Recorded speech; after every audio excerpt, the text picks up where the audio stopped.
Close kami ng pamilya niya. Yan sabi. Pero alam mo ba kung anong ginagawa ng pastor mo sa tuwing natutulog ka? Tumahimik bigla yung babae. Alam mo ba anong ginagawa ng pastor mo sa tuwing tulog ka ng madaling araw? Tulog ka ng gabi, mahimik tulog. Alam mo ba? Alam mo ba kung anong ginagawa ng pastor mo sa tuwing nag-shopping ka, umaalis ka, naglalakbay ka? Alam mo ba ang ginagawa ng pastor mo sa tuwing meron kang kailangan bilhin, meron kang desisyon na kailangan gawin, and so on and so forth? Yung may problema ka, sino hininga mo ng advice? Si pastor. Nung may kailangan mo ng direksyon, sino hininga mo ng advice? Si pastor. Nung kailangan mo ng answered prayer, sino hininga mo ng prayer request? Si pastor. Nung kailangan mo ng ganito, sino hininga mo? Si pastor. Nung tulog ka, iniisip mo ba pastor mo? Hindi. Yun ang pinag-iba nun. Nung tulog ka, hindi mo iniisip yung pastor mo. Yung pastor mo, umiiyak para sa'yo.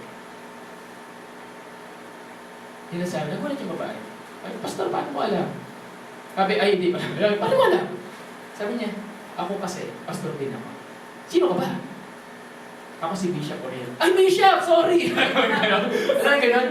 Lahat ng nagulat siya. Kasi siya yung invited speaker eh. Ako si Bishop Oriel. Gulat siya. Kasi, alam mo yung mukha niya na alam, tulala na hindi yung parang hindi ka makapaniwala na patay. Of all the people na pwede kong masabihan dito, alam mo, yung pa talaga. Alam mo yung gano'n, pag ikaw, ano mararamdaman mo? Alam mo, nag-invite ako ng speaker dito, kasi okay. Anong point mo? Sometimes kasi, as normal human being, normal na tao, normal sa atin magreklamo. Just like what we have taught last week is about react and respond, right? And minsan, napupuno na tayo. Normal, kahit naman ako, napupuno ako. At kailangan natin ng tao masasabihan. Tama? Kaya nga lang, ang hindi natin alam. Normally, there are things na akala natin, kaya ganito ginawa, kasi ganito. Alam mo ganyan? Pastor na yan, kaya nagbigay na ditong order, kasi ganyan eh. KJ yan, KJ. Alam mo gano'n? Totoo. I speak from my heart, okay? Pero honestly, paano mo nasabi? Ang point ni Pastor Oriel doon, ni Bishop Oriel, meron kang hindi nakikita na nakikita ng pastor mo. Kaya ka nagre-reklamo ng ganyan, kasi hanggang dito lang yung nakikita mo ito lang alam mo Pero hindi mo alam kung ano ginagawa niya pag natutulog ka. Alam mo ba kung ilang oras umiiyak niya para sa'yo? Alam mo ba na kahit hindi mo sabihin, sabi niya, parang ang point niya, alam mo ba kahit hindi mo sabihin sa akin, alam ng pastor mo na may sama ka ng loob sa kanya. Kahit hindi mo sabihin sa kanya, alam niya. At alam mo ba na doble ang sakit mo? Problema kasi sa atin, ako kasi, nung 2009, kasagsagan ng Bible study ko po, dami ko hawak 200 high school students. Ayan, kasama sila Angela dyan. Ayan, sila Christian, Chris Bear. Ayan, sa likuran nyo. Ngayon na lang ulit nagpakita yung mga yan. Okay. So, produkto sila ng Bible study. Kilala ko sila, first year high school pa lang yan. Ano ba? Ano pa yan? Okay. Iluin nyo, okay. Hindi, pero take note po mga kapatid. Hindi mali yung ginagawa ko. Tama yung feeling. Tama naman Bible study, right? Bible study. You're doing the work of the Lord. Tama naman, di ba? May mali ba doon? Wala. Then this youth pastor of mine, Pastor John Mac, Kuya John, Jesus Black, he taught me character formation naman. Bigla niya sinabi sa akin, after ng meeting lang sa Philippine Science High School, punta akong Trinoma, tapos mamamasyal. Kasi malapit lang yung Philippine Science at Trinoma. After ng meeting, nakapagplano na kami, ililigaw namin for Philippine Science High School. Kasama ko yung mga teachers na Christian doon. Then, nakareceive ako ng text, Mike, you need to stop doing the Bible study. Alam mo yung, ano to? Parang gano'n. Bakit? Yung mga tanong. And I started questioning. I started formulating questions. And I text, worst thing, nag-reply ako. At ang reply ko, bakit? Sabi niya, papaliwala ko lang sa ng personal. Then sabi niya sa akin, nag-reply na ako at sabi ko sa kanya, sorry Kuya Jan, hindi ko pwede. Hindi ko kayang bitawan, hindi ko kayang i-stop. At yun makapag-usap kami ng sarili ng personal. At pinakita niya sa akin, meron siya sinabi sa akin, na hindi ko rin matanggap. At ito sabi niya sa akin, ang yahabang mo kasi. Youth pastor yan. Youth pastor yan. Yung mga dalawa dyan, yung tatlo dyan, ngayon lang narinig sa akin to. Okay. Kaya ako nawala si Jesus Black. Okay. Sabi niya, ang yahabang mo kasi. Saan? Totoo naman yung sinasabi ko na yung core leaders, hindi gumagalaw. Hindi sila nagpa-Bible study, ako lang. Hindi totoo yun. Ayan, tatlong witness, alam nila yun. Oh. Alam nila yun. Ayan, nasa likod, tatlong witness. Ayan. At anyway, the point na sinabi sa akin ni Kuya Jan, hindi ko matanggap na ayabang ko. Parang, saan area? Saan area ako mayabang? Saan area, Lord? Tapos, I just keep repeating sa sarili ko. Kasi nasaktan ako eh. The spirit of offense. Offended ako eh. Nasaktan ako, disappointed ako. Parang, alam mo yung ready ka na? Gigil ka na mag-Bible study. Gigil ka na gawin yung gawain ng God. Hindi naman kasalanan yung gagawin mo. Nagpipigilan ka. Parang sino ka? Anong karapatan mo? I just keep saying to myself, Lord, help me to forgive Kuya Jan. Help me to forgive Kuya Jan. Help me. Help me. Matutulog na ako. Yun pa rin sinasabi ko. Pero dumabalik sa utak ko. Si Kuya Jan ang dahilan, kaya ako nasaktan ng ganyan. Si Kuya Jan ang dahilan ba? Alam mo yung gano'n, may bulong, may naiisip ako gano'n. And take note. Then, tingnan ko siya ng ibang anggulo. Ang ginawa ko, kahit masakit sa akin, binitawan ko yung Bible study. Kahit masakit. Binitawan ko siya. For 2 months. Binitawan ko siya for 2 months. At ang sabi ko, ayoko na mag-away kami ni Kuya Jan. Ayoko na nagpapaga. Kasi every time makikita ko siya, instead na nag-bless ako, alam mo na may dumating sa buhay natin na gano'n. Instead na mag-bless ka makita yung tao, na-stumble ka. Diba gano'n? Yung tipo, pagpasok ko pa lang dito sa kwarto to, nakita mo yung tao, pinaka-iinisan mo at nag-gusto pa rin. Di ba? Alam mo yung tipo, wag na lang, ayaw na. Nangyari sa akin yun. It's just personal experience ha. Nangyari sa akin yan. Pero what happened? Dumating yung time that God instructed me through a pastor again. Again, pastor na naman ginamit niya. Yung pastor naman na isa simbahan ng Church of Bless. Pastor Jerome. Okay. Ang dami ko pastor na pinapakilala sa inyo ngayon. Okay. Because I just want to tell you, that's how I honor them.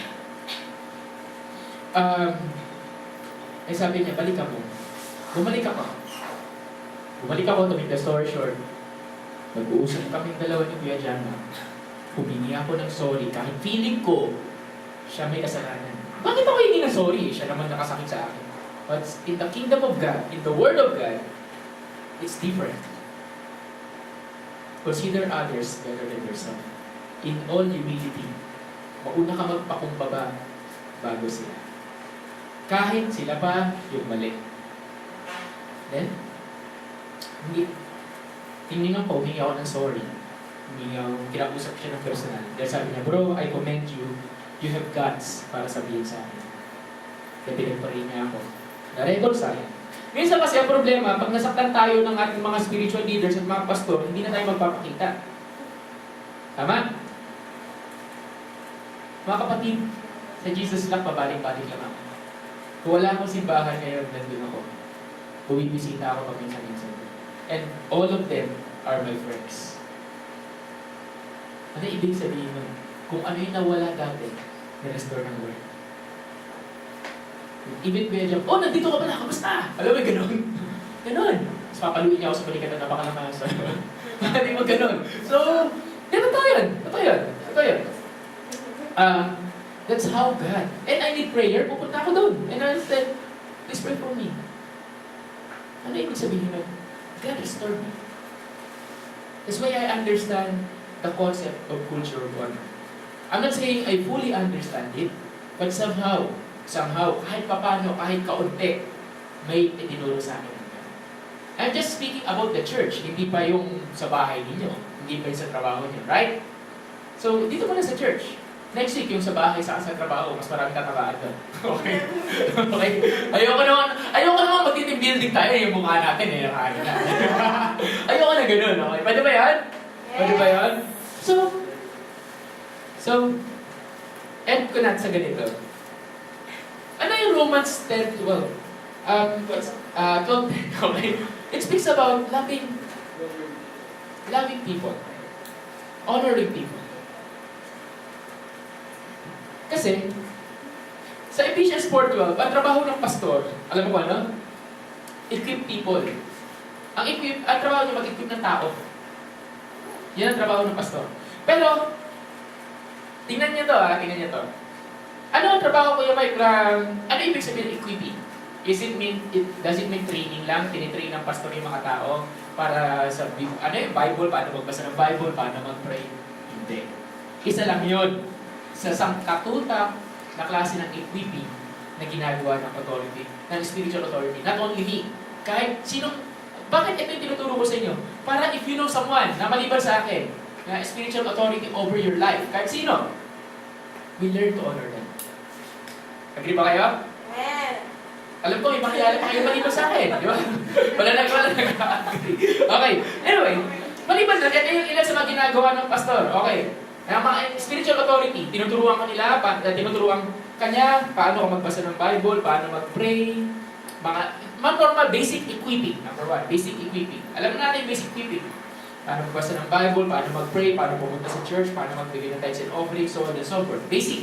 Tama, sino may natutunan doon? Mayroon. Okay. Pero hindi natatapos doon. Tinuturuan din, ang trabaho, isa rin sa trabaho ng spiritual leaders natin, tinuturuan din tayo ng moral, biblical etiquette. Ano yung moral, biblical etiquette? Paano mabuhay ng tama bilang Kristiyano sa Pilipinas at sa mundo? Kasi, halimbawa, pag pumasok ka, ito alam niyo sa akin to siguro sabihin niyo, ang arte naman ni Kuya Mike. Ano naman sabi maarte ako? Alam niyo to, pag pumasok tayo sa fast food, di ba, mag-meeting tayo doon, ano ang dapat gawin? O-order. Yan, o-order. Bakit? Respect sa establishment. Kasi nakikigamit ka na lang nga eh. Kasi orderin mo ba yung 25 pesos na Sunday? Tapos 3 oras ka sa loob. Oo. Totoo! Sino? Honest, di ba? Totoo. Oo. Kasi Kuya Mike, ito lang yung budget ko eh. Ang tawag doon, that's moral etiquette. Ngayon kung wala ka moral etiquette, proper business moral etiquette, ang gagawin mo, magpapasok ka ng ibang pagkain within inside, tapos hindi ka na o-order, mas kakainin mo na lang. Diba? Alam mo yung gano'n? Kaya nga, di ba nakikita niyo sa mga Starbucks, may nakalagay doon, to preserve, ganito, mahigpit na pinagbabawal ang pagpasok ng pagkain, so on and so forth. Alam mo yung gano'n? Kasi they wanna preserve something. And that's proper business etiquette. Kung may proper business etiquette, meron din Christian moral etiquette. That's how we live. We do not live like the world. We live what the Bible is saying. Not what your pastor is saying, not what your spiritual leader is saying, what His Word is saying. Amen? Pa. Kuya Mike, kasi tama sa Bible ba yun? Try mong hanapin. Baka nandun, hindi pa nababasa. Diba? Okay, tama yun. Next. Biblical principles. Ito, tulad nito, tinuturuan ka ng Lord paano maging successful. Ako, ang gusto ko, lahat na nakikita ko dito, one day magiging milyonaryo. O, diba? Kaya I'm teaching biblical principles eh. Diba, I'm teaching giving, I'm teaching this. Kasi ayoko lang kayo na mukhang kawawa. Ayoko lang mukhang kawawa tayo. Amen ba? Kagabi, ang saya-saya namin. Sino kasama ko nag-search dyan? Di ba, nag-search burger? Di ba? So, yun. Diba? Kaya, yayayain ko sana si si Mau, kasi 24 hours fasting eh. Ang point is, sino dito gusto mag-treat? Mag-bless? Pagkain? Ako! Ayun na! Okay, sige. Mau, mamaya, bili ka candy sa baba. Okay, treat natin bawat dito. Pagkain ba? Darating ang time. Totoong pagkain. Darating ang time. Okay, anyway. So, biblical principles. Number 4. Isa pa sa tinuturo ng mga pastor. Okay. Just give me another 5 minutes. Last 5 minutes. Bilisan ko na. Christ-likeness. Sabi ni Paul, sabi niya, copy me, imitate me as I imitate Christ. Sabi niya, sa Bible verse yun. Imitate me as I imitate Christ. Anong sinasabi niya sa mga tao kausap niya? Ibig sabihin nun, nakikita mo kung paano mabuhay para kay Kristo, gayahin mo ko. Gayahin mo yung standard ko. Huwag kang gumawa ng sarili mong standard. And I pray. Hindi ko sinasabi na kaya ko na yun. I pray, dumating ako dun sa point na I can tell you guys, gayahin niyo ako, imitate me, imitate me, then as I imitate Christ. Diba? Wala pa ako dun. Pero somehow, some way, may kaunti. Eh, tama ba? May kaunti ba? Baka ako lang nagsasabi nito na mag-umbis sa sarili ko. Okay. To imitate niya sa imitate Christ. Christ-likeness.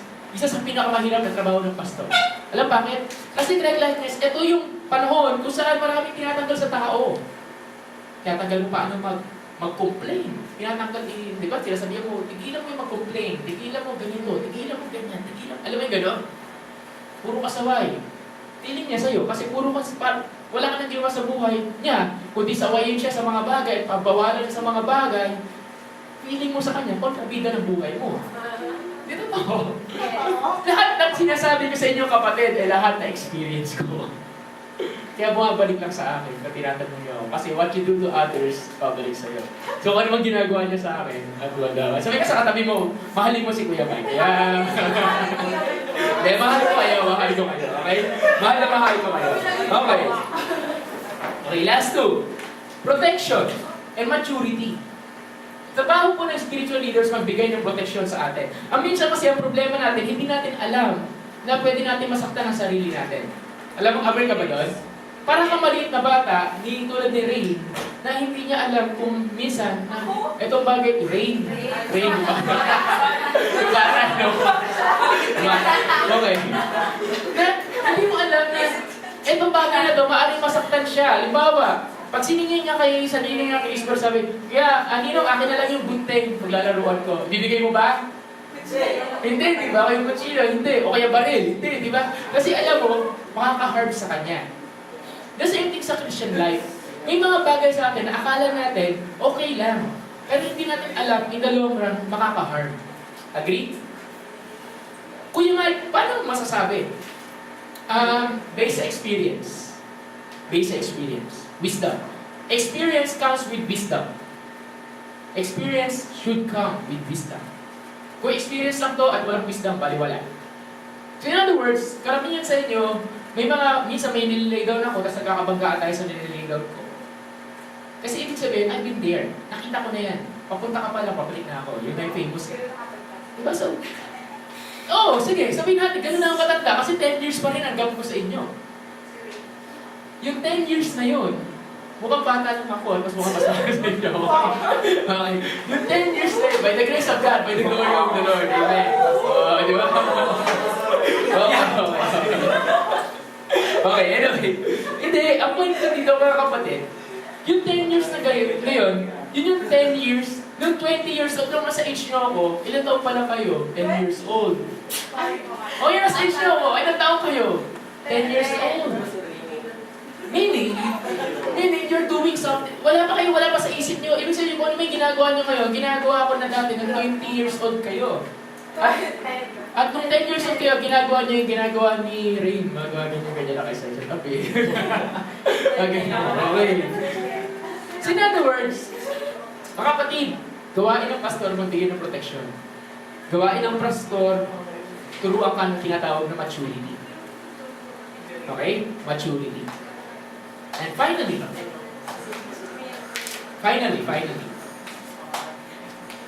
and we're going to pray.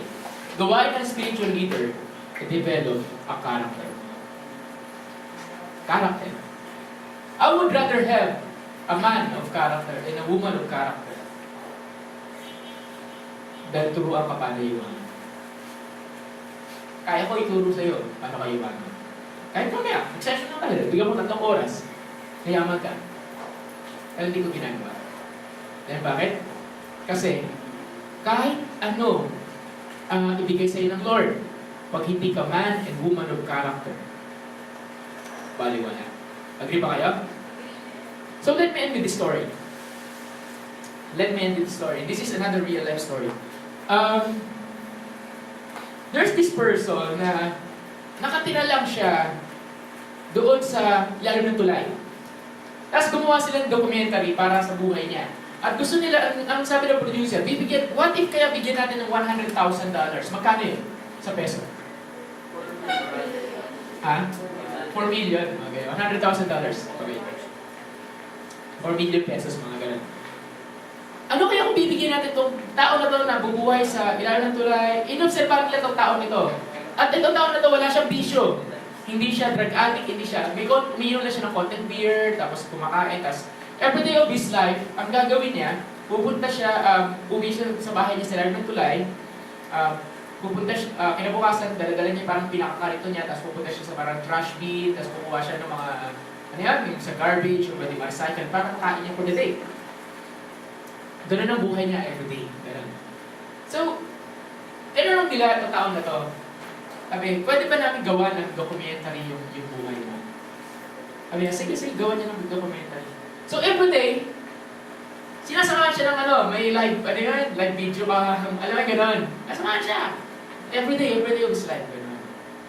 Kaso ang plano kasi nila, pag gusto nila makita, ano kaya mangyayari kung bibigyan natin ito ng $100,000? And this man is even a Christian. Kasi sa ilalim ng tulay. Ngayon, isang araw, ang ginawa nila, nung nalaman na nila yung pinaka-normal, yung pinaka-common, same place, paulit-ulit lang kasi yung isang lugar lang pinupuntahan nitong taon na to na hinahalukat yung mga basura, isang lugar lang. Yung area lang yan. So, ginawa nila, isang araw, nag-set up yung itong producer sa kanyang cameraman at yung mga kasama nila, mga staff. Naglagay sila sa isang plastic ng $100,000 at iniwan nila doon sa dump. Parang kunyari, hindi galing sa kanila, wala idea yung mama na sa kanila galing. Nung sa mga araw na yun, sinundan ng camera, at habang naghalukat yung mama, nakita niya itong plastic na to, nung binuksan niya, nagsisigaw siya, woohoo! Woo! Eh, sabi na, kunyari, walang patay mali siya yung cameraman, di ba? Sabi ng cameraman, ano nangyari? Answer prayer, ito yung matagal ko na pinag-pray. Pera. Kanino galing yung pera? Di ba dun sa kanila? So, patay mali siya sila yung mga staff. Di ba see it? So, ginawa nito, sobrang excited, sobrang saya, Then this person, sinabi niya to dun sa parang junk shop. Kasi nag-aano siya ng basura, so dun sa junk shop. Then na-miss nila, wow, grabe yan Tapos sabi nung isa, blessing yan, sabi nung isa. Buti, ikaw, nakakuha ka ng pera. Alam mo, pag ako nakakuha ng pera, gagamitin ko yung pambili ng truck. Kailangan kasi ng pamilya ko ng truck. Bila yung sagot, bibilang kita ng truck ngayon mismo. Diba? Pinilan siya ng truck. $37,000 yung truck. Parang, it's okay, it's generous, maging generous, pero according sa narinig ko ng story, bakit mo bibili ng $37 na yung taong hindi mo naman sobrang close? Diba? Kilala mo lang siya.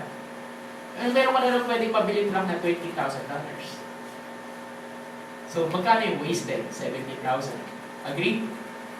Tapos, ang ginawa niya, bumili siya ng truck niya, tapos bumili siya ng flat screen TV, nag-rent siya ng bahay. Bumili mo na siya lahat ng gusto niyang bilhin. Hanggang yung $100,000, unti-unti nauubos na. Kumuha siya ng girlfriend niya, alam mo ganun. Ayun. Tapos kumuha siya ng apartment. Nung medyo okay na siya, tapos kumuha siya ng Game Boy, flat screen TV, apartment, so on and so forth. Mayroon na siyang truck. Ano na yun? Buhay mayaman sa kanya lang naisipan ilagay sa bangko yung pera. At nung napansin nila napansin ng mga producer, kasi parang sila, in 2 weeks span of time, yung $100,000 naging $20,000. In 2 weeks time. Ngayon, nabahala na yung staff. Then sabi nila, pwede bang tulungan ka namin kasi nakita namin na mayaman ka na ganito. Ano namin? Gusto mo namin tulungan paano mapapalago yung pera mo. Sige, okay yan. So, pinatid siya ng mga trainings. Tumatid siya. 1 week lang. Session siya. Ilang linggong session siya. Hindi na siya bumalik. Kasi naisipan niya ilagay sa bangko yung pera. At itong bangko, sabi nila, pag may pera ka, ganito ang ng bangko. Warning to sa lahat ng work. Mabayaran mo pag mayaman ka. Pag may pera ka, nalaman ng bangko na may pera ka, offer ka nila ng credit card. Sabihin nila sa'yo, ayaw mo bayaran yan. So, in-offer siya ng credit card. At siya ay mga sa credit card. At sa credit limit na binigay sa akin. At kinuha niya yung credit card. Ang nangyari, dumating yung oras, in 1 month time, naubos yung $100,000. At yung $100,000, ginamit niya yung credit card para makabili ng bagay na kailangan niya. And so on and so forth, Naubos yung credit card, umabot sa credit limit, kailangan niya bayaran. Lahat ng binenta, unang binenta niya o yung truck niya, lahat ng binili niya, binenta niya palabas. Naiwala lang sa kanya yung flat screen TV sa kanyang Game Boy. At dumating yung time, kung saan siya nagsimula, sa ilalim ng tulay, ngayong oras at nandun siya sa ilalim ng tulay. Ano ibig sabihin natin? If God bless you, and you're not a man of character, lahat ng blessing ng Lord mawawala sa buhay mo. Amen? Amen. Anong relation nito sa culture of honor? Isa sa bagay na trabaho ng spiritual authority na binibigay ng Lord sa buhay mo, gawin kang man and woman of God. I never speak about this. I never told you about this. Kasi ayoko isipin na parang pinagyayabang ko kung ano yung ginagawa ko. No. Kung alam niyo lang kung ilang beses ako, kung alam niyo lang pinagtadaanan ko sa tuwing tulog kayo. Ayun, alam niyo lang. Ngayon, but anyway, kasi ako, ang heart ko, Lord, this person, merong destiny sa buhay nito. And I wanna see that destiny ma-fulfill. Hindi ma-waste, hindi mapunta sa waste, hindi mapunta mabaliwala. If you are not a man of character, and you're not a woman of character, time will come, kahit ibigay sa'yo ng Diyos yan, mawawala. Right? Si Mau, mayaman yan eh. Amen. Ang restroom niya nasa Europe. Oo, matulad kayo, ante, mayaman yan eh. Pero bakit ayaw pa ibigay ni God? Bakit ayaw pa ibigay ni God? Kasi piniprepare pa lang siya ng Lord. Yung heart niya. And guess what? Sabi niya nga dati hindi siya marunong hindi siya generous. Pero ngayon, she's learning. She's learning. So as we end, sino ba natutunan? Yes, amen. So prayer ko, kung may spiritual authority man nilagay ang Lord o yung mga tao sa buhay natin, pahalagaan natin sila. Kahit kaunti. Kahit maliit na bagay. Kung may tanong ka sa kanya, tanungin mo. Tanungin mo muna. Dalawang bagay lang pwede ko ibigay sa inyo. Number one, tanungin mo muna si Lord. Pray. Lord, bakit? Baka meron ako hindi nakikita. Pray. Kung hindi sumagot si God, pangalawa, tanungin mo siya diretso. Pwede ba yan? Pangatlo, huwag i-chismis siya outside the people involved. Example, tulad ng ginawa ng babae, kay Bishop Real, huwag ganon. Marami kasi sakit ng church. Yung mga church na napuntahan ko, baby. Sila yung pastor na pinagalingan ko yung last church, ano yun?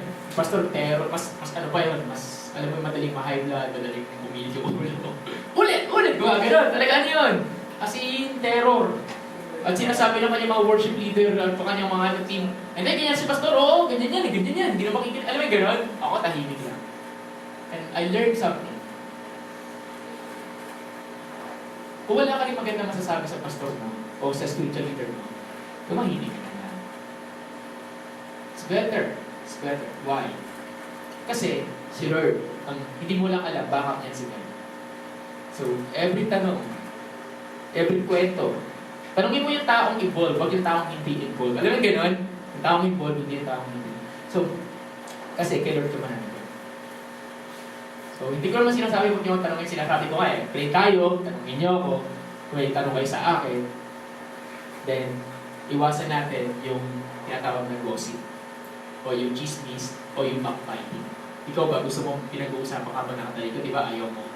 Unless, kung pinag-uusapan, alam mo si Lupa, ganda-ganda niya. Alam mo yung gano'n. Unless, gano'n yung pinag-uusapan, di ba?